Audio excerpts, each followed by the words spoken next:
Right, let's get some reaction. Wits Governance expert Professor Alex van den Heever joins us to discuss this. A very good evening to you, Professor. Thank you for your time. The unemployment rate has fallen for the first time in a year. What's your reaction to this?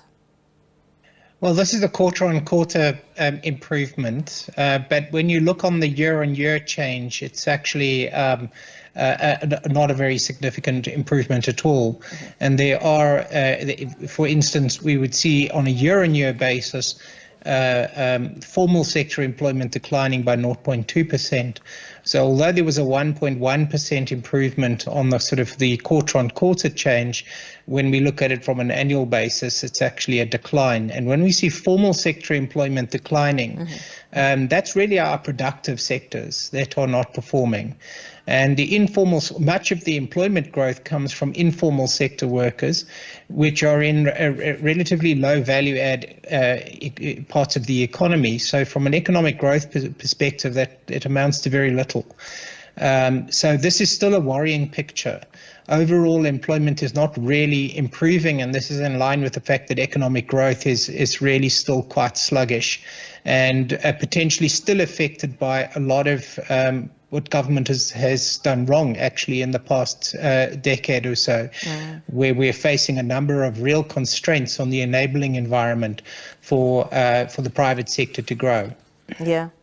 As you speak about the big chunk of the numbers we're learning of being as a result of the informal sector, a large part the construction sector, and we're also learning that these jobs, of course, suggestions that jobs were created because maybe government also playing a big part in their part-time programs. Sustainability, how sustainable are these jobs if we have to look at the bigger impact? Yeah, so government-created jobs are not sustainable over time if they are not catalyzing private sector economic growth and development. So if basically government is kind of implementing a palliative measure through some kind of temporary work program, it's not really going to impact significantly. It might improve the numbers, as we might see in this case, slightly for a period. But actually it's got an impact on formal sector employment for it to make a difference. And the problem is we've also seen an increase in the number of discouraged workers.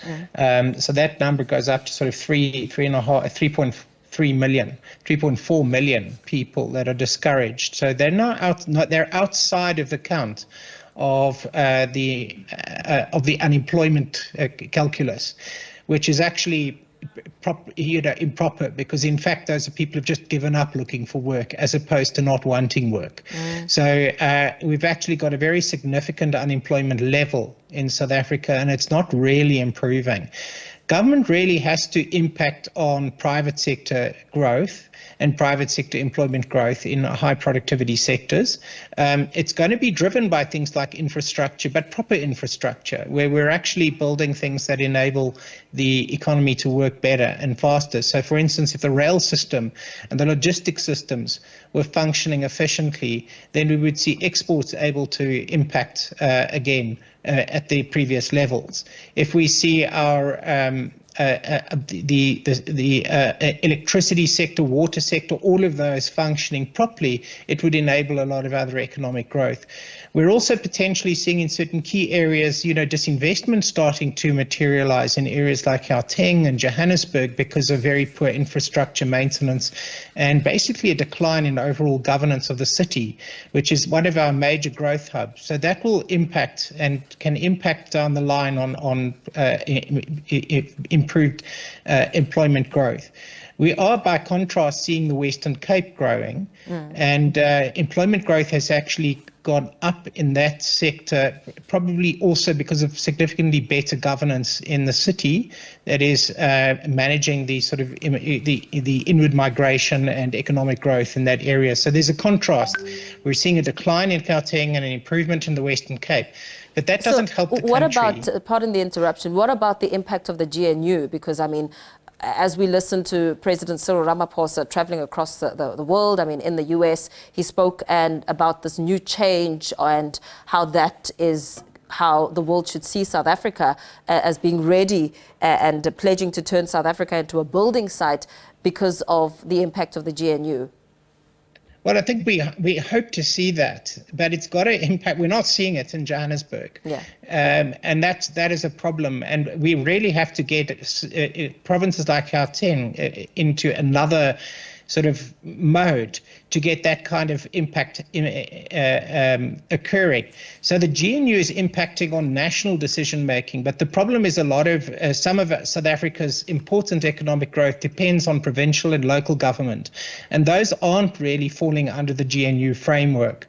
So we're being held back by the developments in certain provinces. So Eastern Cape is also not developing. So in all of these provinces that are falling behind, tourism is impacted, a lot of business and manufacturing is impacted. So all those areas that would drive formal sector employment. Now, I think the GNU is a positive factor and it can definitely drive economic growth if we can get the infrastructure arounds to hit the ground in the right areas and not be affected by corruption and syndicates that are upending that spend. So we've got to drive it, and it really means that when people talk about creating building sites, we've actually got to see building sites. And when that infrastructure is invested in, it's got to be infrastructure that's actually productive for the economy as a whole. So we've got a ways to go. But at this point in time, we're not really seeing the effects on the ground. We will have to see a few more quarters for some sort of economic growth to begin to materialize. But we are still at a very anemic level of economic growth, and our employment levels are not really satisfactory at all. So I think we really have a way to go at this point. What impact will entrepreneurs make in assisting and growing the economy? Because we're seeing a lot of small businesses, also coming out to create some jobs to ensure that, there is some movement. And one economist was speaking about what's happened since COVID-19 and how entrepreneurs have become inventive and people who couldn't find jobs created jobs. So they are an important driver of economic growth and potential, but they're also quite fragile. So it also, again, depends on very much on whether or not the supporting system is there for them to thrive. But they will be an important engine of growth.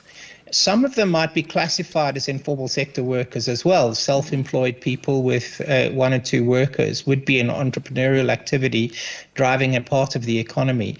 But it's actually difficult to tell how much that is really contributing to overall economic growth at this point in time. But it is always an area of potential growth. But we definitely do need to see the medium and larger enterprises succeeding as well, and that's where we see the formal sector employment change mattering, and we're not really seeing it, and that's where we see the sort of the real economic output change occurring. But it is obviously helpful and quite critical that small businesses and small entrepreneurs are always enabled to take off. But I think that they would still be struggling and existing in a relatively precarious environment at the moment. Very well. Thank you so much for speaking to us this evening. Professor Alex van den Heever, Wits Governance expert there, just giving us his input on the outcome around the unemployment rate having fallen.